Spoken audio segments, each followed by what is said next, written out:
नमस्कार, डेली 24 भारत देख रहे हैं आप। मैं हूं आपके साथ साहिल दुलिया। हमारी इस खास पेशकश में आप सभी का स्वागत है।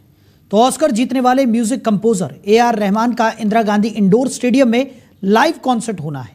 प्रोग्राम से पहले दिल्ली पुलिस को एक धमकी भरा ईमेल भी मिला है जिसमें कॉन्सर्ट में बम धमाका करने की बात कही गई है।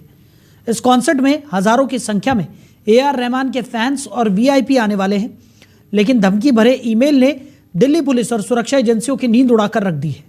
ऐसा बताया जा रहा है कि ईमेल भेजने वाले ने लिखा है कि वहां IED और RDX प्लांट किया गया है। सूचना के बाद मौके पर स्थानीय पुलिस के अलावा बम निरोधक दस्ता, डॉग स्क्वाड और अन्य सुरक्षा एजेंसियां पहुंची। पूरे स्टेडियम की जांच के बाद कोई भी संदिग्ध वस्तु नहीं मिली। फिलहाल सेंट्रल जिला पुलिस और साइबर सेल की टीम जांच में जुटी हुई है। पुलिस सूत्रों ने ईमेल मिलने की पुष्टि की है। उन्होंने बताया कि वीरवार शाम करीब 4 बजे यह धमकी भरा ईमेल मिला था। ईमेल में कहा गया कि AR रहमान काफिरों के साथ काम करता है और म्यूजिक बनाता है, जबकि पैसों के लिए म्यूजिक बनाना कुरान में हराम है। धमकी में लिखा है कि जो भी इसका कॉन्सर्ट अटेंड करेगा और वहां काम करेगा उसे हम जहन्नुम में पहुंचा देंगे। तो AR रहमान को अल्लाह की राह पर आना होगा। ईमेल मिलने के बाद पूरे स्टेडियम और उसके आसपास भारी संख्या में सुरक्षा बलों की तैनाती भी कर दी गई है। तो दिल्ली में AR रहमान का यह कॉन्सर्ट होना है और इस कॉन्सर्ट से पहले ही एक धमकी भरा ईमेल पुलिस को मिला है। बता दें कि इस तरीके का ईमेल मिलने का यह पहला मामला नहीं है। इससे पहले भी दिल्ली में कई स्कूलों को बम से उड़ाने की धमकी ईमेल के जरिए दी जा चुकी है। हालांकि कई बार पुलिस की टीम, बम निरोधक दस्ता और डॉग स्क्वाड की टीम तहकीकात करने जब पहुंची तो वहां पर कुछ भी संदिग्ध नहीं मिला, लेकिन इस तरीके के ईमेल मिल जाने से अफरा तफरी का माहौल बन जाता है और जो स्थितियां हैं वो काफ़ी गंभीर नज़र आने लगती हैं।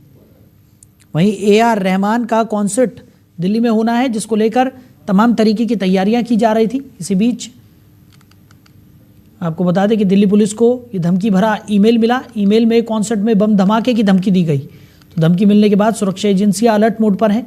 स्टेडियम के बाहर और अंदर भारी संख्या में सुरक्षा बलों की तैनाती की गई है।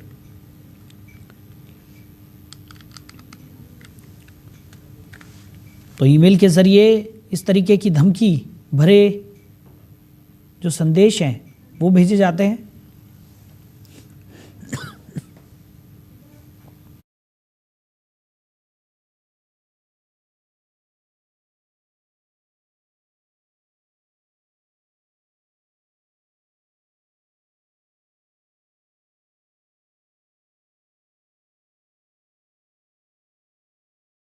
ये धमकी भरा ईमेल मिला है दिल्ली पुलिस को। इस कॉन्सर्ट से पहले ये ईमेल भेजा गया और कॉन्सर्ट में बम धमाका करने की धमकी दी गई। हालांकि जब स्टेडियम की तलाशी ली गई, पुलिस, बम स्क्वाड और डॉग स्क्वाड की टीम जब वहां पर पहुंची तो वहां पर कुछ भी संदिग्ध नहीं मिला, लेकिन काफ़ी ज़्यादा अफरा तफरी का माहौल यहाँ पर बन गया था।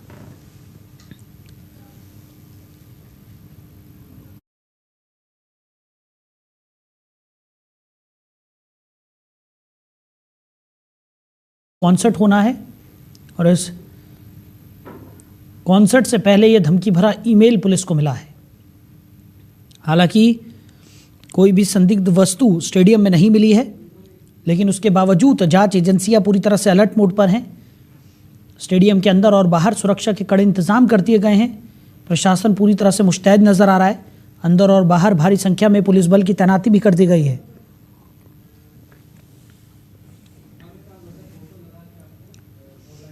और कोशिश की जा रही है कि कोई भी अप्रिय घटना घटित ना हो। उस लिहाज से प्रशासन पूरी तरह से अलर्ट मोड पर है। जांच एजेंसियां भी अलर्ट मोड पर नजर आ रही हैं।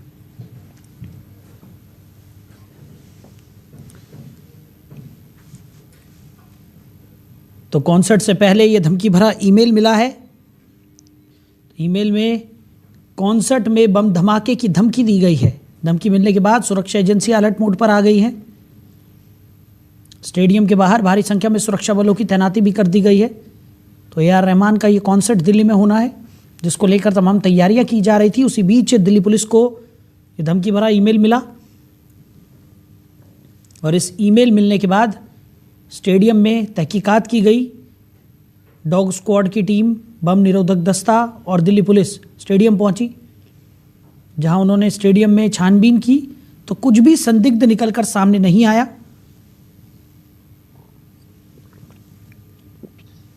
पर इस ईमेल के बाद से तमाम सुरक्षा एजेंसियां अलर्ट मोड पर आ गई हैं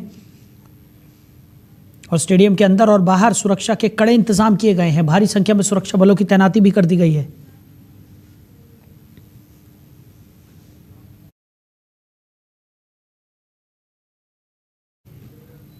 और आपको बता दें कि इसी खबर पर ज्यादा चर्चा के लिए वेद भूषण जी, पूर्व एसीपी हैं दिल्ली पुलिस के, वो हमारे साथ जुड़ गए हैं। वेद भूषण जी, बहुत स्वागत है आपका। जी नमस्कार। वेद भूषण जी, AR रहमान का कॉन्सर्ट दिल्ली में होना था, लेकिन उससे पहले दिल्ली पुलिस को यह धमकी भरा ईमेल मिला है और इस ईमेल में साफ तौर पर स्टेडियम को बम से उड़ाने की धमकी दी गई है। ये पहला मामला नहीं है, इससे पहले भी हमने देखा है कि कई बार इस तरीके के धमकी भरे ईमेल जो है वो पुलिस प्रशासन को मिलते रहे हैं।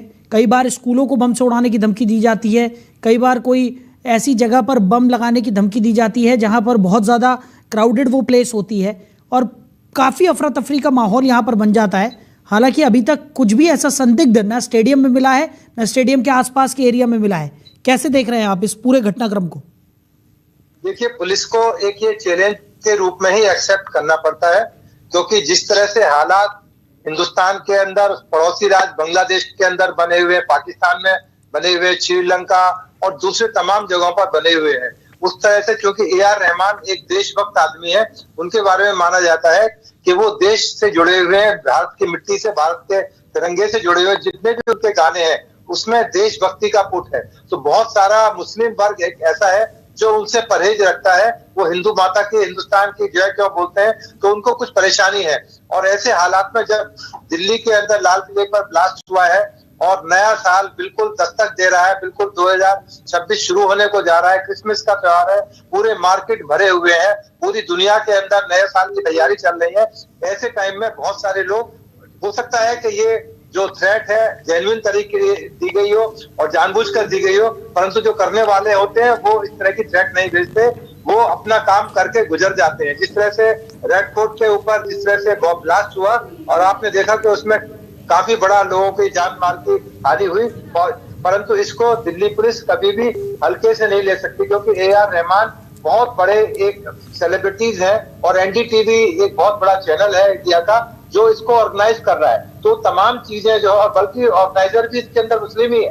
तो ऐसे हालात के अंदर ये एक बहुत बड़ा चैलेंज है दिल्ली पुलिस के लिए कि जो वहां पर गेस्ट आए, क्योंकि इसमें आम आदमी नहीं आएगा। इस जो शो को देखने के लिए एक पर्टिकुलर एक क्लास है, आम आदमी की तो वहां एंट्री नहीं हो सकती, इतना महंगा टिकट, इतना VVIP लोग उस फंक्शन के अंदर आएंगे। तो ऐसे हालात के अंदर उनको सुरक्षा प्रदान करना दिल्ली पुलिस की जिम्मेदारी है और उनका चैलेंज है कि ईमेल कहां से आया, क्यों किया गया, क्या केवल शरारत करने के लिए किया गया या ये वास्तविक एक धमकी है जिसको नजरअंदाज नहीं किया जा सकता है, ना ही किया जाना चाहिए। तमाम तरह की जो फोर्सेज हैं वहां पर डिप्लॉय की गई है, डॉग स्निफर डॉग्स लगाए गए हैं, तमाम जितने भी डॉग स्क्वाड है वहां पर चेकिंग कर रहे हैं, फ्रिस्किंग कर रहे हैं, तमाम CCTV कैमरे से उसको कवर किया जा रहा है। तमाम जो और बाहर की फोर्सेज हैं उनको भी इसके बारे में अलर्ट मोड पर डाला गया है, क्योंकि दिल्ली एक राजधानी है और राजधानी में यदि छोटा सा भी एक पटाखा यदि इस फंक्शन में हो गया तो पूरी दुनिया के अंदर एक मैसेज जाएगा कि ये हिंदुस्तान के अंदर हमने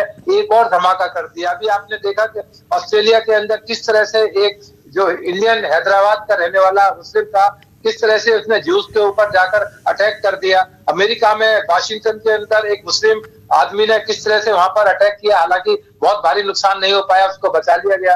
तो ऐसे हालात के अंदर, ऐसे जो सिनेरियो है उसके अंदर इसकी बड़ी अहमियत बन जाती है कि क्यों इस तरह का ईमेल इस टाइम पर किया गया है। तो तमाम चीजें इन्वेस्टिगेशन की चीज है।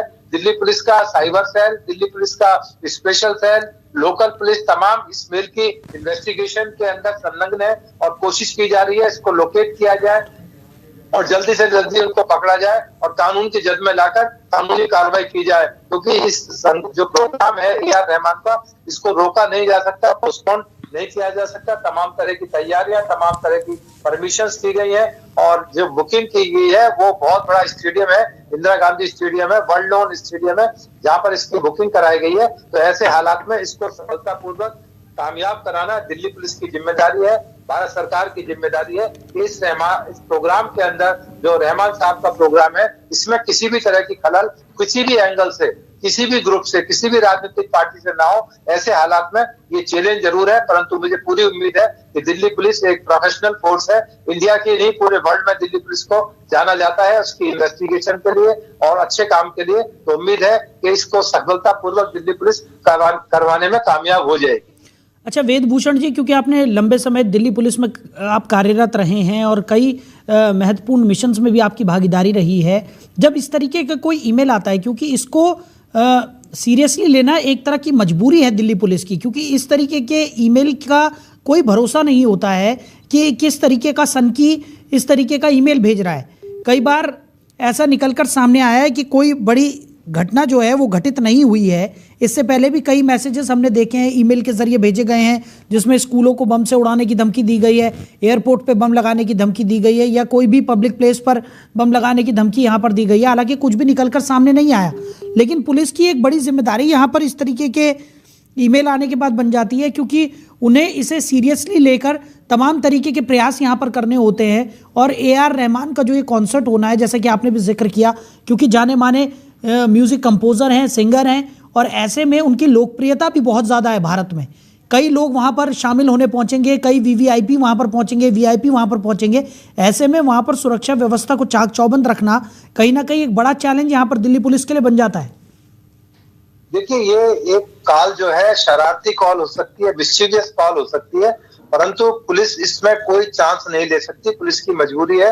यदि इस प्रोग्राम के अंदर हल्का सा भी पटाखा या ब्लास्ट हो गया तो अपने आप में एक बहुत बड़ी न्यूज, इंटरनेशनल न्यूज कह सकते हैं, बन सकती है और उसमें जान माल की भी हानि हो सकती है। तो इस ऐसे हालात के अंदर जब चारों तरफ से आप देखें बांग्लादेश में किस तरह से वहां हंगामा हो रहा है, हिंदुओं को मारा जा रहा है, तमाम दूसरी जगहों पर इस तरह के हालात बन चुके हैं, वार का माहौल है, उधर रशिया और यूक्रेन में वार चल रही है, उधर इजराइल और गाजा को लेकर वहां बात चल रही है। ऐसे हालात के अंदर इस तरह की थ्रेट को नजरअंदाज नहीं किया जा सकता, इसलिए तमाम तरह की इन्वेस्टिगेशन इस मामले के अंदर की जाएंगी और उम्मीद है जल्दी ही इसके रिजल्ट निकलेंगे और ये सक्सेसफुल प्रोग्राम दिल्ली पुलिस जरूर कराएगी, ऐसा मेरा पूरा विश्वास है। बिल्कुल। और वेदभूषण जी, क्योंकि आपको दिल्ली पुलिस की कार्यप्रणाली के बारे में भी बहुत अच्छे से पता है, जब इस तरीके की कोई थ्रेटन यहाँ पर दिया जाता है तो क्या लगता है किस तरीके के कदम यहाँ पर दिल्ली पुलिस की तरफ से उठाए जाते हैं?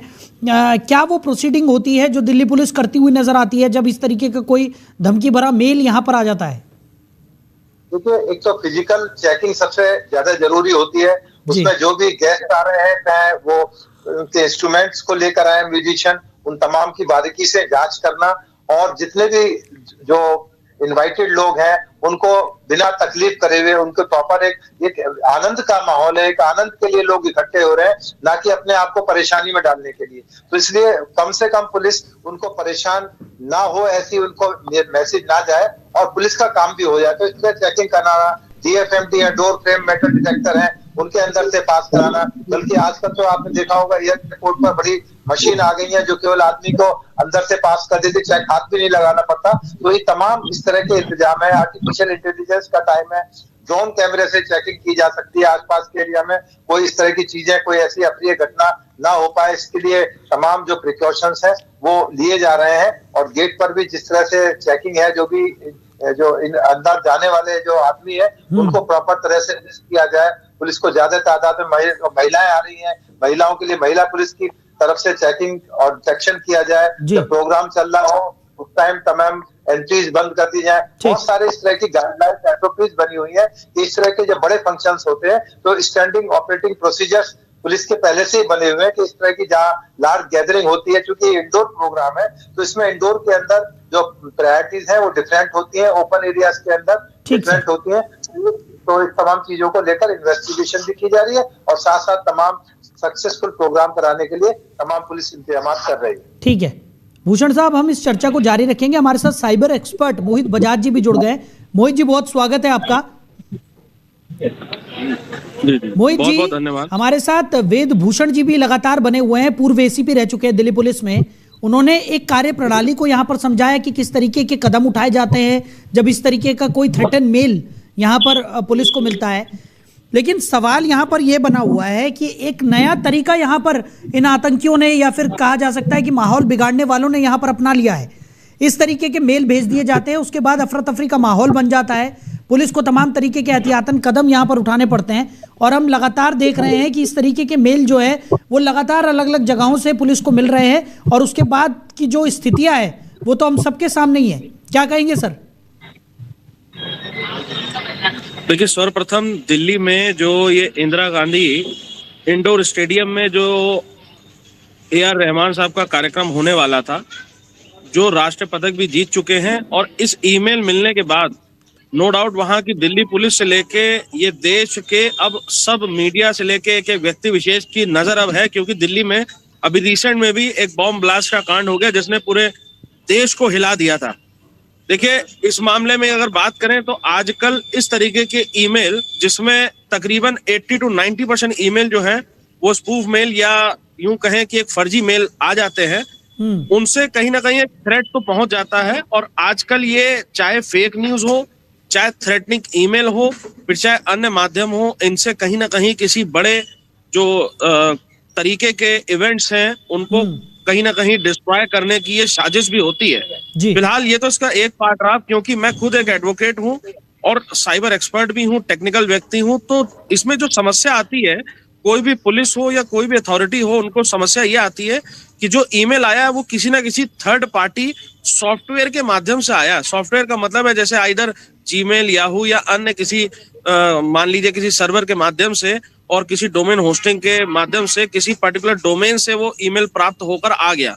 तो उसको ट्रैक करना कहीं ना कहीं जो पुलिस विभाग है उसके लिए वो स्टार्टिंग फेज में बड़ा चैलेंजिंग हो जाता है, क्योंकि इमीडिएट कोई ऐसा मॉडल नहीं बना हुआ जो तुरंत वो आईपी को या तुरंत उस ईमेल से संबंधित डेटा को रिट्रीव करके पुलिस को दे दे और उस आईएसपी के माध्यम से हम लोकेशन तक पहुंच सकें कि आखिरकार ये मेल भेजा तो भेजा किसने। तो उसकी ऑथेंटिसिटी को प्रूव करने के लिए हमारे पास अभी ऐसी कोई बड़ी विधि अवेलेबल नहीं है जो तुरंत मिनट्स में और सेकंड्स में इस चीज को पता कर ले। ये एक सबसे बड़ा चैलेंज है। फिलहाल ऐसे अगर मैं बात करूं तो मैं खुद एक अधिवक्ता भी हूं। ऐसे चाहे बड़े कॉन्सर्ट हो, फिर चाहे आप बॉम्बे हाईकोर्ट की बात करें, चाहे अन्य हाईकोर्ट्स की बात करें, निरंतर आप देखें तो अभी रिसेंट में जयपुर में भी, राजस्थान में और मध्य प्रदेश में भी कई हाईकोर्ट्स को इस तरीके के धमकी भरा ईमेल आता रहता है। और अगर मैं बात करें तो मुल्ता इलाहाबाद हाईकोर्ट में भी इस प्रकार का ईमेल भरा मैसेज और ईमेल आते रहते हैं, बॉम्ब से उड़ाने की धमकियां आती रहती हैं। तो कहीं ना कहीं जो हमारे स्टेट के बार काउंसिल्स हैं, अब उनमें भी ऐसे लोगों को आना चाहिए, ऐसे अधिवक्ताओं को जो तकनीकी रूप से भी सशक्त हों और तकनीकी रूप से उस समस्या को समझ सके, जिससे कि आम जनमानस भी सुरक्षित हो, ऐसे बड़े इवेंट्स भी सुरक्षित हो, और खासकर जो हमारे न्याय का मंदिर, हमारे न्यायपालिकाएं हैं, हमारे जो कोर्ट्स हैं, वो भी अब सुरक्षित रह पाए। तो अब उनकी भी सुरक्षा बढ़ाने के लिए जो तकनीकी रूप से सशक्त हो, उनको आने की अति आवश्यकता है। और इस समय मैं भी क्योंकि कोर्ट प्रांगण में हूँ, इस समय रायबरेली जनपद में मैं हूँ जो उत्तर प्रदेश का है, यहाँ पर भी उत्तर प्रदेश में भी कई इस प्रकार की हाईकोर्ट्स को ईमेल भरा धमकी भरा ईमेल आता रहता है। तो मान लीजिए अगर हमारा स्टेट बार काउंसिल उस प्रकार से सशक्त हो जो इमीडिएट बेसिस पे अधिवक्ताओं को उनकी जान को बचा पाए। आपको पता होगा कि इलाहाबाद में भी पहले एक बॉम्ब ब्लास्ट हाईकोर्ट में हो चुका है। इसी प्रकार से कई देश में कई कोनों में बॉम्ब ब्लास्ट हो चुके हैं, और इन बॉम्ब ब्लास्ट से सिर्फ और सिर्फ मानवता शर्मसार नहीं होती, लेकिन कहीं ना कहीं जो भारत की जो सुरक्षा है, आंतरिक सुरक्षा पर भी निश्चित सवाल खड़े हो जाते हैं। और अगर AR रहमान साहब की इस बात को करें तो ये क्योंकि राष्ट्रीय राजधानी की बात है, दिल्ली की बहुत सेंसिटिव मैटर है, हम भी जहां पर दिल्ली पुलिस की और जहां पर मदद की जरूरत पड़ेगी हम भी निरंतर खड़े रहेंगे। ठीक है, वेद भूषण जी लगातार हमारे साथ बने हुए हैं। भूषण साहब, एक बड़ा सवाल यहाँ पर कि जिस तरीके की स्थिति इस वक्त बन गई है दिल्ली NCR में, इससे पहले भी हमने देखा है कि जैसे कि मोहित बजाज जी हमारे साथ जुड़े हुए थे, उनका भी यही कहना है कि ये पहला मर्तबा नहीं है कि इस तरीके का कोई थ्रेट मेल मिला हो। इससे पहले भी हमने देखा है कि कई जगहों पर इस तरीके के मेल मिले हैं और काफ़ी ज़्यादा स्थितियाँ गंभीर हो जाती हैं। आपको क्या लगता है कि इस तरीके के कदम यहाँ पर उठाने चाहिए ताकि इस तरीके की अफवाहों पर रोक लग सके और इस तरीके के ये जो मेल का नया सिस्टम यहाँ पर आतंकियों ने निकाल दिया है, इस पर रोक लगे? हाँ, इसके लिए तमाम जो गवर्नमेंट ऑफ इंडिया की गाइडलाइंस है, तमाम तरह की जो कानूनी पहलू हैं, उनको एक्सप्लोर किया जाता है। मुकदमा जहाँ दर्ज करने की जरूरत होती है, केसेस भी रजिस्टर्ड किए जाते हैं, परंतु क्योंकि इनका गेटवे किसी दूसरे कंट्री के ऐसे अननोन सोर्सेज से होता है, तो इसलिए पुलिस के लिए और इन्वेस्टिगेटिंग एजेंसीज के लिए ये जांच के लिए एक बहुत इम्पोर्टेंट पहलू है कि किस तरह से उन लोगों तक पहुंचे जो इस तरह की कॉल कर रहे हैं। परंतु कहीं ना कहीं एक निश्चित काल के इसको ना मान के हम लोग एक रियल थ्रेट के रूप में इसको लें तो ज्यादा बेहतर होगा, क्योंकि रिस्क नहीं लिया जा सकता। इस तरह के हालात हिंदुस्तान के आसपास बने हुए, ये खतरा भारत की तरफ बढ़ रहा है, तो इसलिए इसको चैलेंज की तरह दिल्ली पुलिस ले रही है और तमाम कोशिश प्रिकॉशंस लिए जा रहे हैं जिससे कि इस शो को कामयाब किया जा सके। ठीक है Mohit ji, as a cyber expert आप क्या सजेशन देना चाहेंगे यहाँ पर, क्योंकि स्थितियाँ काफ़ी गंभीर बन जाती हैं जब इस तरीके का कोई थ्रेट मेल मिलता है, चाहे वो एयरपोर्ट्स को लेकर हो, चाहे वो स्कूलों को लेकर हो, या जिस तरीके से अभी ये कॉन्सर्ट को लेकर ये मेल आया है। इसके बाद तमाम व्यापक कदम तो यहाँ पर प्रशासन की तरफ से उठाए गए हैं, पर कहीं ना कहीं जो स्थितियाँ हैं वो काफ़ी ज़्यादा अफरा तफरी की स्थितियाँ यहाँ पर देखने को मिलती है जब इस तरीके का कोई मेल आता है। और अभी तक इस तरीके के मेल्स कहाँ से आ रहे हैं, कितनी सत्यता है, नहीं है, इस तरीके का कोई सॉफ्टवेयर भी यहाँ पर इजाद नहीं हुआ है जिससे कि ये पता लगाया जा सके कि कौन सा मेल सच है और कौन सा सिर्फ और सिर्फ बरगलाने के उद्देश्य से यहाँ पर भेजा गया है। देखिए, निश्चित इस प्रकार का कोई मिडवे सॉल्यूशन बनाने की अति आवश्यकता है। अगर आपको ध्यान हो तो एक मीडिया एथिक्स कोड 2023 में आया था, और जितने भी चाहे मेटा की बात करें, फिर चाहे अन्य जो सोशल मीडिया साइट्स हैं, उन सभी को और जो विदेशी कंपनीज हैं उन्हें कहा गया कि अब आपको एक अपना एफिलिएट ऑफिसर भारत में बिठाना होगा। कईयों ने कार्य किया भी और कईयों ने नहीं भी किया। तो इस प्रकार से अगर भारत में हर जो विदेशी कंपनी है, क्योंकि देखिए सारी कंपनीज कहीं ना कहीं विदेशी हैं, जिनमें जो ईमेल, जीमेल, याहू, ऑर्कुट, ये सब के सब बाहर के हैं, तो अगर कहीं ना कहीं इनका जो ये भारतीय गवर्नमेंट ने, जो सूचना प्रौद्योगिकी विभाग ने और हमारे जो तकनीकी एक्सपर्ट्स हैं, जो प्रशासन हो फिर चाहे शासन हो, सभी के द्वारा ये दिशा निर्देश उन्हें दिए गए कि आपको एक मिडवे अपना अधिकारी अब भारत में बिठाना होगा। हमारी पुलिस को या हमारे किसी भी राज्य को आंतरिक सुरक्षा पे कोई भी सवाल उठता है तो आपको इमीडिएट बेसिस पे काम करना होगा और इमीडिएट बेसिस पे आपको मदद करनी होगी। एक जैसे अभी एक उदाहरण स्वरूप मैं आपके मीडिया चैनल के माध्यम से एक बात बताना चाहता हूं कि इस समय जनपद रायबरेली के न्यायालय प्रांगण में मैं खुद मौजूद हूं, और न्यायालय यहाँ पर भी क्या होता है, कुछ दिन पहले एक ऐसा ही धमकी भरा मैसेज आता है। एक यहाँ के अधिवक्ता थे निरंजन पाल, कि उनकी बिटिया को मार के उनके शव को यहाँ साई नदी में फेंक दिया जाएगा।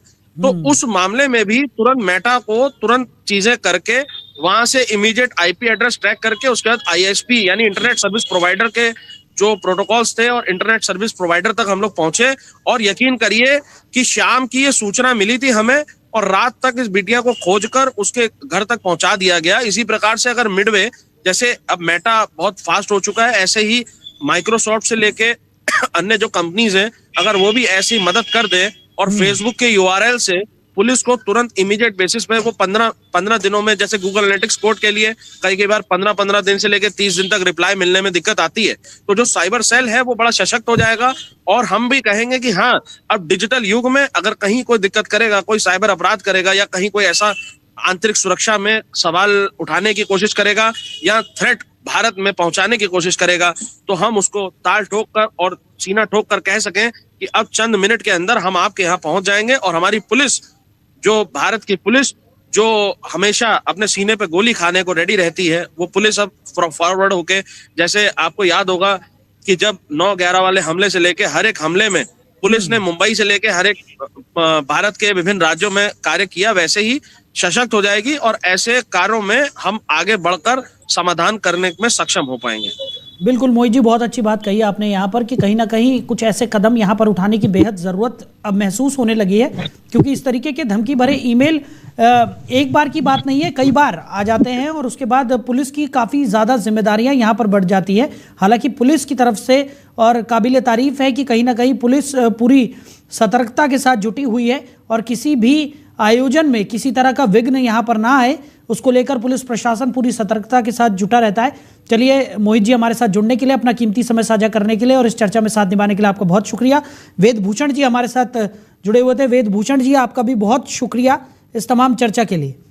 तो दिल्ली में AR रहमान के कॉन्सर्ट से पहले ये धमकी भरा मेल दिल्ली पुलिस को मिला है, जिसके बाद सतर्कता यहाँ पर बढ़ा दी गई है। पूरी तरह से स्टेडियम के अंदर और बाहर भारी संख्या में सुरक्षा बलों की तैनाती की गई है और कोई भी अप्रिय घटना घटित ना हो, इस लिहाज से दिल्ली पुलिस पूरी तरह से सतर्क इस वक्त नजर आ रही है।